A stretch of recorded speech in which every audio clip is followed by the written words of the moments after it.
एक घने जंगल के किनारे एक छोटा सा गांव था। उस गांव के पास वाले जंगल में एक अजीब मखलूक रहती थी। उसका नाम था आर्यन। आर्यन आधा इंसान था और आधा बंदर। उसका चेहरा और हाथ बंदर जैसे थे, लेकिन उसका जिस्म इंसानों जैसा था। वो सीधा चलता था, बात भी कर सकता था, और सबसे हैरानकुन बात यह थी कि वो इंसानों जैसे कपड़े पहनता था, कमीज, पैंट और कभी कभी टोपी भी। गांव वाले शुरू में उससे डरते थे, लेकिन आर्यन दिल का बहुत अच्छा था। वो किसी को नुकसान नहीं पहुंचाता था। वो जंगल के जानवरों की मदद करता और गांव के बच्चों के साथ खेलता था। एक दिन गांव में एक मसला पैदा हो गया। एक चालाक भेड़िया रात को आकर मुर्गियां उठा ले जाता था। गांव वाले बहुत परेशान थे। उन्होंने सोचा कि यह काम शायद इसी अजीब मखलूक का है। कुछ लोग उसे पकड़ने के लिए जंगल की तरफ निकल पड़े।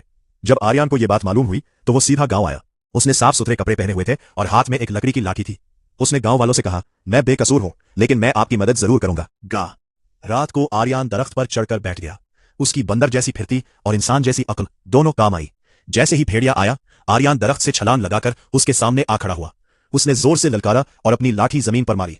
भेड़िया डरकर भाग गया और कभी वापस न आया। अगली सुबह गांव वाले बहुत खुश हुए। उन्होंने आर्यन से माफी मांगी और उसे अपना दोस्त मान लिया।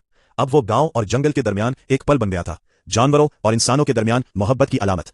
और यूं आधा इंसान आधा बंदर सबका हीरो बन गया। सबक, शक्ल या फर्क से नहीं, दिल की नेकी से पहचान।